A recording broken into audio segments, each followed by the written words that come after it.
HighBridge, a division of Recorded Books, presents The Corners of the Globe, a James Maxted thriller, by Robert Goddard, read by Derek Perkins. Max could only wish he had made the crossing from Scotland in such weather. Calm, cool, and benign, the sea sparkling, the sky blue, with puffs of cloud herded at the horizon like well-behaved sheep. He stepped out of the Air Hotel into the peace of early morning, lit a cigarette, and gazed around him. The few locals already up and about would probably have identified him as a visitor even if they had not seen him leave the hotel. Tall, lean, and youthfully handsome, dressed in clothes that were just a little too well cut to have been bought from an Orcadian tailor, Max looked what he was, a man out of his element. Yet he also looked relaxed and self-assured, a man as unlikely to attract suspicion as he was condescension. He turned towards the harbour and started walking. The staff of the Air had warned him that Kirkwall Bay did not normally appear as it did now, an anchorage for dozens of U.S. minesweepers and support vessels, most of them stationary at this hour, but some with smoke drifting up from their funnels. They were there to clear the thousands of mines laid around the Orkneys during the war, a task expected to take them many months. Max knew little of the sea war, sharing the general prejudices of those who had engaged the enemy on the Western Front, that the Royal Navy had had a cushy time of it, Jutland notwithstanding. His gale-tossed passage across the Pentland Firth had forced him to reconsider, however. He did not envy anyone who had spent the past 4 and more years in these waters. Of all the places in the world where he had never expected to find himself, the Orkneys were high on the list. But he was aware that there were currently a good many people there who wished themselves elsewhere, doubtless including the crews of all those American minesweepers he could see strung out across the bay. The same was certain to apply to the crews of the interned German High Seas Fleet under Royal Naval Guard in Scapa Flow. Until glancing at an atlas shortly before his journey north, Max had supposed Kirkwall overlooked the flow, and he would therefore have a good view from the city of the captive ships. But Kirkwall was on the northern side of mainland, the Orkneys' principal island, albeit at its narrowest part. To the south, enclosed by Hoy, South Ronaldsay, and various other smaller islands, lay the vast natural roadstead of Scapa Flow, where 74 German warships were corralled at anchor. Max would see them soon enough, of course. He knew that. They were why he had travelled to Orkney, and they were why he was out so early. But, early or not, he was not proof against unlooked-for encounters. As he passed the Gurnall, the old grain store facing the West Pier, he saw a woman he recognized approaching along the harbour front. It was too late to think of avoiding her. She smiled and raised a hand. He smiled too and waved back. Susan Henty was clearly no local herself, a tall, big-boned young woman with a horsey look about her, dressed in newish tweeds. She had auburn hair and a broad, open smile. Max imagined her as an enthusiastic rider to hounds in the Leicestershire countryside she had already told him she hailed from. She was impossible to dislike, which was half the problem in itself. He could not afford to appear secretive, but neither could he afford to reveal much about himself, least of all the truth. "An early riser too, I see, Max," she said as they met. "I thought I'd take the morning air." "Me too. I walked down to the cathedral. Rather a fine structure, actually." "Selwyn not up yet, then?" "Probably still in bed, poring over a map. He's very excited about seeing the Ring of Brodgar, as you are, I trust." "Well, Selwyn's so pleased you agreed to help him." Most women looked up at Max. Susan Henty engaged him levelly, eye to eye. She lowered her voice confidentially. "I'm not sure he believes I'm completely reliable when it comes to surveying." "I'm not sure I'm completely reliable." "Perhaps not, but you're a man, which makes all the difference." She smiled. "This trip's doing Selwyn no end of good, Max. I'm more grateful than I can say for your willingness to indulge him. How's your driving, by the way?" "My driving?" "Yes, you know." She mimed turning a steering wheel. "Ah, that. Not too hot, I'm afraid. A better pilot than a driver, to be honest." "Then I'll do it. One of the blessings of the war is that it enabled women to take up things like driving without anyone disapproving, and I'm rather good behind the wheel, if I say so myself." "I'm sure you are." She affected a frown. "Do I detect a note of sarcasm?" "Not at all." I'll have to be on my guard with you, I can see that. Now, the hotel's recommended a garage where we can hire a car, and it looks like a fine day for it. So, shall we leave around 10? Suits me. Good. See you later, then." Max tipped his hat and watched Susan Henty stride on her way, back towards the air. He disliked misleading her. He disliked every aspect of the subterfuge he was obliged to practice. It was a damnable game to have to play. He lit another cigarette and waited until Susan was out of sight. Then he walked smartly along the street fronting onto the harbour, past the Kirkwall Hotel, of altogether grander appearance than the Air, and out along the East Pier. It was considerably longer than the West Pier, with an extension added on to the seaward curve where it enclosed the harbour. Max strolled past a warehouse and assorted stacks of cargo and on towards the far end, passing another building that sported a prominently stenciled sign, U.S. Naval Personnel Only. An American Marine of considerable bulk was standing by the door. He stifled a yawn as he returned Max's "Good morning." A U.S. Navy cutter was moored on one side of the pier. Max headed for the other side, propped his foot on a bollard and tossed the butt of his cigarette into the sea as he gazed idly out towards the massed minesweepers. He glanced at his watch and checked the time. Yes, he was neither late nor early. All he had to do was wait, and not for long. "Good morning." The man was bulky and bearded, but had a sprightly look about him that owed more than a little to his mischievously twinkling eyes. He was dark-haired, 30-ish, dressed in a U.S. Navy lieutenant's uniform. He was wearing a greatcoat, despite the mildness of the morning, and smoking a cigarette. His accent was indeterminately American. West Coast or East, or where in between, was hard to gauge. "Good morning," Max said cautiously. "I'd take you for an educated man." "That's gratifying." "And you're English, right?" "Yes, I am." "Maybe you can settle an argument for me. Your Prime Minister before Lloyd George was Asquith?" "He was." "And before him, Balfour?" "No, Campbell Bannerman." "Ah, I lose the argument, then. Max." Max nodded in acknowledgement that the preliminaries had been satisfactorily concluded. "Fontana?" "Lieutenant Grant Fontana, United States Navy, at your service." "What's your role here?" "Liaison with the local merchant marine, which is handy for you, considering I know a drifter skipper who likes to make a little money on the black market, including illicit bartering visits to the German ships in Scapa Flow." Max paused before responding. "That does sound handy. Can he be trusted?" "He can be trusted to do what he has to do to stay out of trouble. And I can land him in a whole load of trouble any time I like, as he well knows.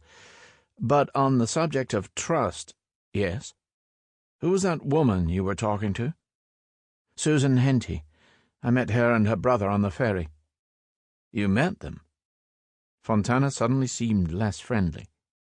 "You should have made it your business to meet no one." "They're harmless." "So you say. What do they think you're doing here?" "My brother was killed in the Vanguard disaster." "Remind me what disaster that was." HMS Vanguard blew up while anchored in Scapa Flow on the night of the 9th of July 1917, with the loss of more than 700 souls. Probably caused by the spontaneous combustion of cordite in the magazine, though there were rumours of sabotage. And one of those 700 was your brother? Sub-Lieutenant David Hutton. So that makes you Max Hutton. As far as the Hentys and everyone here's concerned, yes. I've come to see where it happened, to pay my respects. Touching. Truly touching. Fontana sucked a last drag out of his cigarette and flicked it away. Listen, I don't want to know what you're after on that German ship. I've done what the boss wanted me to do here. Make it possible for you to get on board. It's not going to be easy, but Tom Wiley's the man to do it. I'll see him this evening and explain to him what's wanted and brief you on the plan straight after. Okay? Okay. Meet me in the back bar of the Albert at 9 o'clock. Moontooley Lane. It's Saturday, so it'll be busy and noisy. No one will pay us any attention. I'll be there. Any questions? Which ship will Wiley take me to? Fontana gave a mirthless little laugh. You'll find out when the time comes and not before. I mean to stick to the rules, even if you don't. The boss doesn't like deviations. But he isn't here, is he, to worry about how we get the job done? Not here? Well, that depends on exactly what you mean by here. I often feel he's looking over my shoulder, watching what I do. Do you feel that now? Fontana lit another cigarette and contemplated Max as he drew on it. You should feel that now. It'd be good for you. Stop you taking too many chances. This is your first big job for him, isn't it? If you want to live to do another, you need to be more careful. Guard your tongue and watch your back. That's my advice. I'll see you later. Fontana did not wait for a response. He turned and strode away across the pier towards the moored cutter.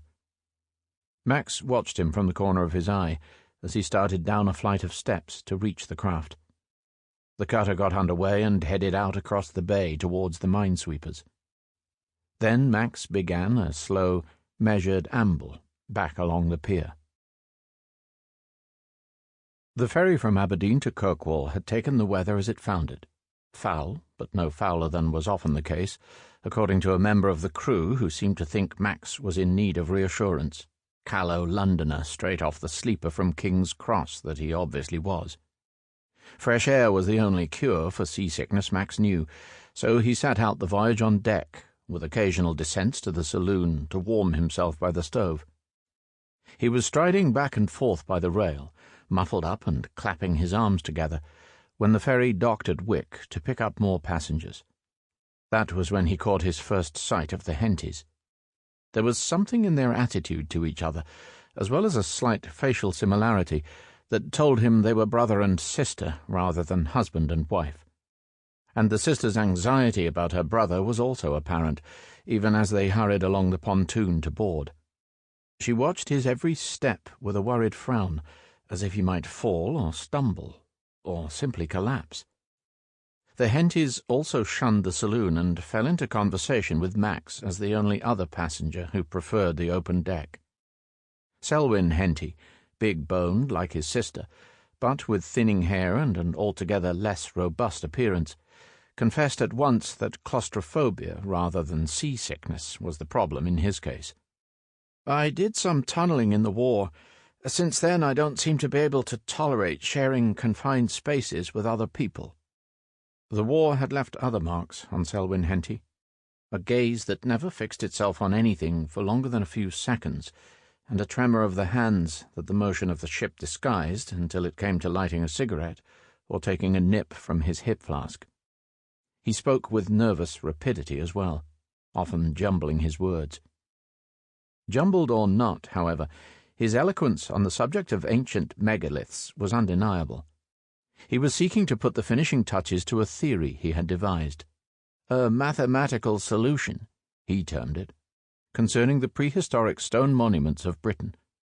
Those of northern Scotland were particularly illuminating, apparently. He and his sister had followed a fortnight in the Outer Hebrides. The Callanish circles must be seen to be appreciated, Mr. Hutton, with a tour of the stone rows of Caithness. Fascinating, quite fascinating, and were now heading for the ring of Brodgar on Orkney. You've heard of it, of course?" Max had not. Nor did he gain any inkling of the nature of Selwyn's mathematical solution, from rapid-fire references to azimuths, extinction angles, and the rate of decline of the obliquity of the ecliptic.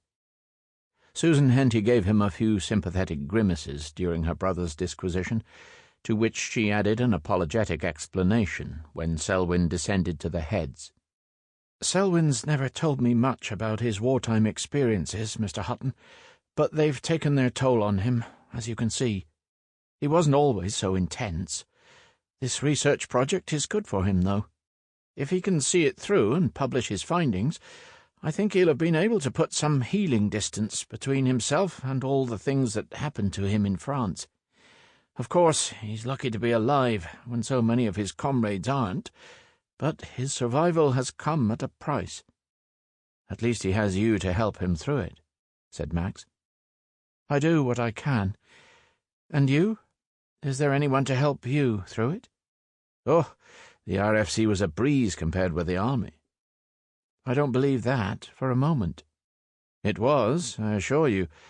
I'm ridiculously unscathed."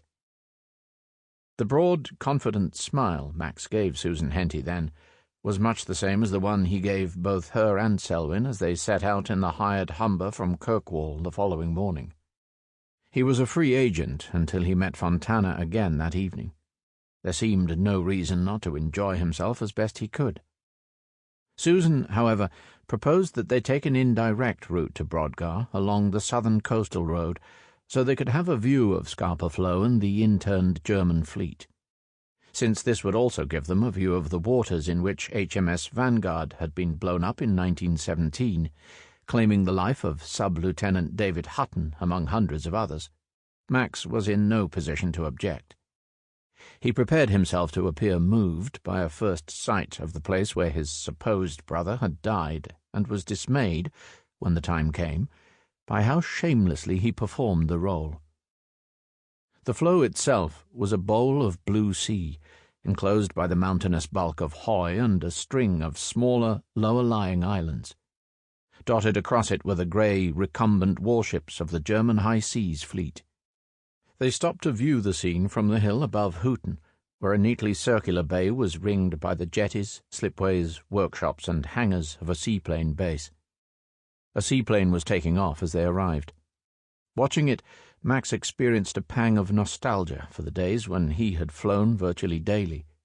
As it was, it had been 2 long years since he had heard the wind in the wires as he piloted a craft into the sky. Fortunately, Susan, looking round at him from the driver's seat, interpreted his doleful shake of the head as a sign of mourning for his late brother. "Do you know where the Vanguard was when it happened, Max?" she asked. "What?" His reactions snapped into gear. "Oh, yes.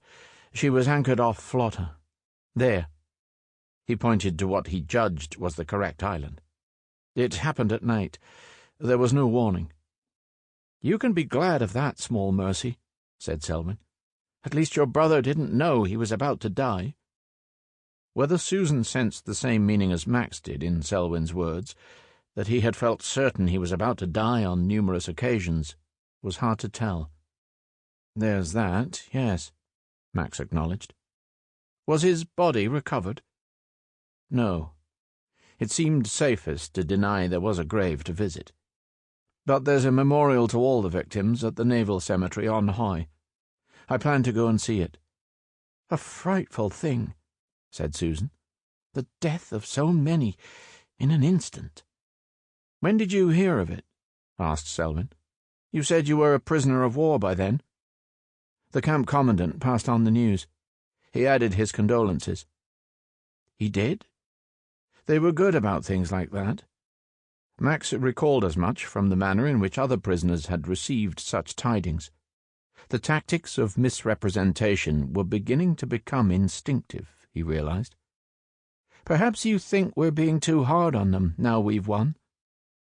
Max wondered for a moment if Selwyn was trying to pick an argument. If so, he would be disappointed. "No, I don't. They started it."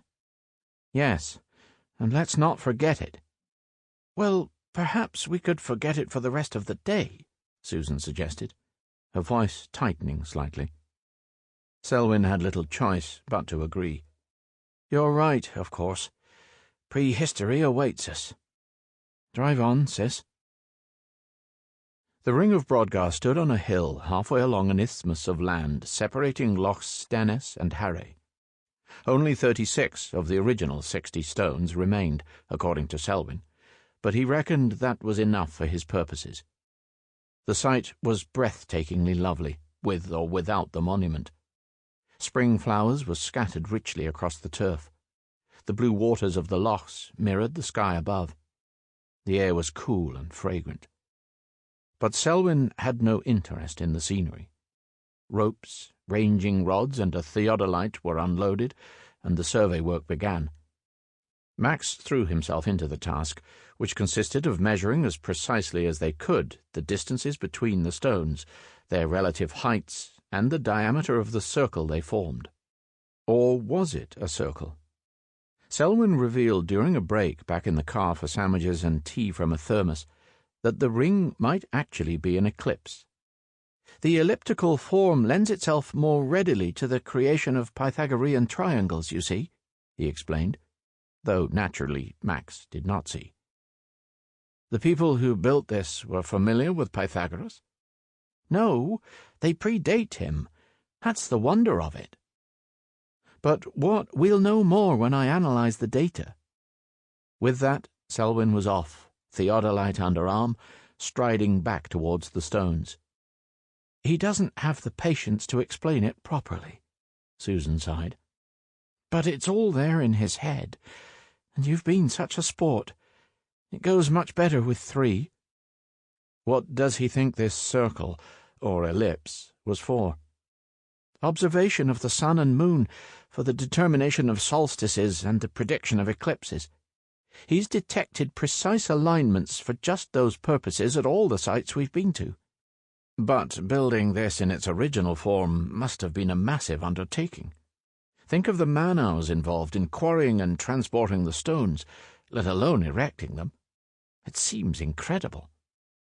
"A few thousand years from now it'll seem incredible men spent so much money killing one another on the Western Front for 4 years." Max smiled grimly. "I don't think it'll take anything like as long as that." Susan sighed. "No, it won't, will it? Now, we'd better report back for duty. Selwyn's beckoning rather petulantly." It took longer than Max had anticipated for the survey to be completed to Selwyn's exacting standards. It was late afternoon when they started back to Kirkwall. Half a mile or so along the road, they passed 4 standing stones which Selwyn believed to be all that remained of another, smaller circle. He proposed to return the following day to survey the site as best he could. "We may be able to establish its relationship with Brodgar. Care to lend a hand again, Max?" "Do say you'll come," Susan urged him. But Max's availability hinged on what Fontana had arranged for him. He could not afford to make any promises. "I'll let you know in the morning. I might wake up as stiff as a board after the hard labour you've put me to." He had, in fact, already experienced several twinges from a month-old bullet wound in his side, but he did not propose to mention it. "That's the problem with you RFC Johnnies," said Selwyn. "No stamina." Selwyn laughed as he spoke, for the first time Max could recall. Susan's surprised glance at her brother suggested she had not heard him laugh recently either. It seemed Max's company really was good for him. As to whether he would have the advantage of it much longer, "We'll see about that," Max said softly. Max treated himself to a large scotch and a soothing bath back at the Air, then took himself off to the Kirkwall Hotel for dinner to forestall any invitation from the Hentys to dine with them. A harbourside stroll afterwards filled the time before his appointment with Fontana. The back bar of the Albert was, as Fontana had predicted, crowded and noisy at that hour on a Saturday evening. A fiddler was adding zest to a bubbling sense of raucousness. Max had to bellow his order to the barman. He had already seen Fontana, installed at a corner table and foot-tapping along to the music like a man with nothing on his mind but gentle enjoyment of the local nightlife. 6 strapping American sailors were drinking enthusiastically at the bar, but they gave no sign of being acquainted with Fontana. They could, Max realized, have come from any one of the dozens of minesweepers out in the bay. "Mind if I join you?" Max asked, gesturing to the spare chair as he approached Fontana's table. "Not at all." Fontana smiled and slid the newspaper lying by his glass closer to him to make way. Max sat down. "Cheers." "Your health." They both took a drink. "Lively, isn't it?" "You can say that again." "You're with the minesweepers?" "Yup, but we take it easy on Sundays, so tonight's a chance to relax." "Well earned, I'm sure. You're not from around here yourself, are you? Don't I detect an English accent?" "You do." "Well, this is your trusty guide to what happens in these parts. Or doesn't." Fontana nodded to the newspaper between them. "The Orcadian. I've finished with it." He turned the paper so that it was facing Max. As he did so, he twitched up a corner to reveal an envelope that had been slipped inside. Then he dropped his voice to a level no one nearby would be able to hear. "It's a letter for the captain of the ship you'll be taken to. From the boss." "He didn't tell me there'd be a letter." "Well, there is. My guess is it contains something to ensure the captain's compliance with whatever you'll be asking of him." It sounded a good guess to Max, but he did not say so. "What have you arranged with—" "No names," Fontana interrupted. "Let's keep it simple. Travel to Stromness on Monday. It's the closest port to the German fleet. Book into a hotel for the night. There's a building contractor's yard north of the harbor. You'll be met at the gate at midnight. I've secured you an hour aboard the ship. I was told that should be enough. You'll be back in Stromness around 2:30. On Tuesday morning, you can take the mail steamer to Scrabster and head home. Mission accomplished. Does that sound good to you?" "I suppose so, yes." Max could not help worrying about the letter.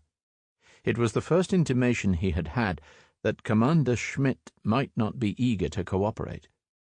"How long have— Excuse me?" A figure was standing by their table, holding a glass in one hand and a chair by its back in the other. Looking up, Max saw to his astonishment that it was Selwyn Henty. "There's room for a third, isn't there?" "Selwyn? What are you doing here?" Selwyn twirled the chair round and sat down. He deposited his whiskey glass on the table with a heavy clunk.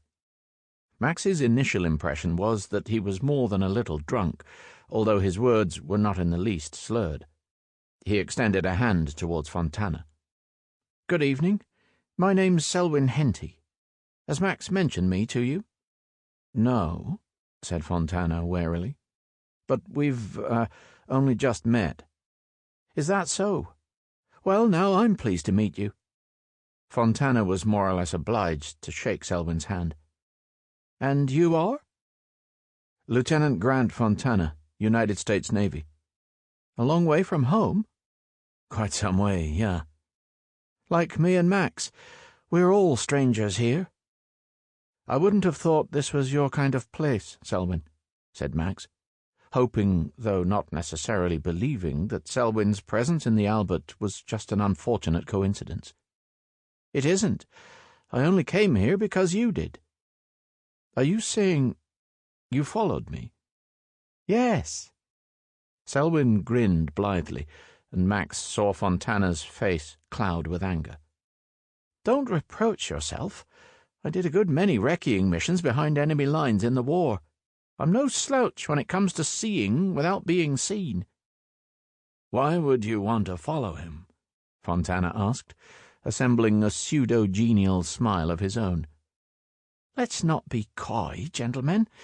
You two are, it pains me to have to say, up to no good." "Pardon me?" Fontana looked suitably taken aback. "What manner of no good I neither know nor care. It's entirely your affair." "This is ridiculous, Selwyn," said Max. Sample complete. Ready to continue?